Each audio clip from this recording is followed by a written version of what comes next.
வணக்கம் குழந்தைகளே. அம்மாவும் நானும் இந்த புக்ல ஒரு சிறுவன் தங்களுடைய குடும்பத்தை பத்தி சொல்லி இருக்காங்க. பார்க்கலாமா? எங்க வீட்ல நானும் அம்மாவும் தான். அம்மாவோட பேரு பொன்னம்மா, என் பேரு மணி.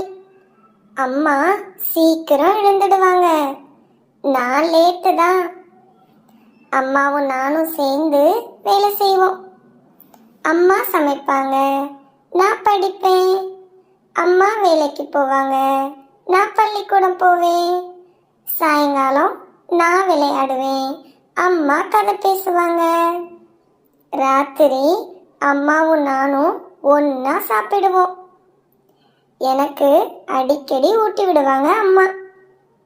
விடுமுறை நேரத்தில் பாட்டி ஊருக்கு போவோம். இன்னைக்கு எனக்கு உடம்பு சரியில்லை, டாக்டர் கிட்ட போறோம். தீபாவளிக்கு எனக்கு சிவப்பு சட்டை எடுத்தோம், அம்மாவுக்கு நீல புடவை. அம்மா ஒரு நாள் எங்க பள்ளிக்கூடம் வந்தாங்க. எங்க டீச்சரை பார்த்து பேச நான் கூட்டிட்டு போனேன். அம்மாவோட சுய உதவிக்குழு கூட்டம் நடக்கிறப்போ நானும் போனேன். அம்மா அங்க நிறைய விஷயங்களை பத்தி பேசினாங்க. நானும் அம்மாவும் கோவில் திருவிழாக்கு போவோம், தெரியுமா? அம்மா எப்பவும் என்னை பத்தி தான் யோசிப்பாங்க. நான் பெரியவனாகி அம்மாவை நல்லா பார்த்துக்குவேன். இதோ இந்த போட்டோ பாருங்க, இதுதான் எங்க குடும்பம்.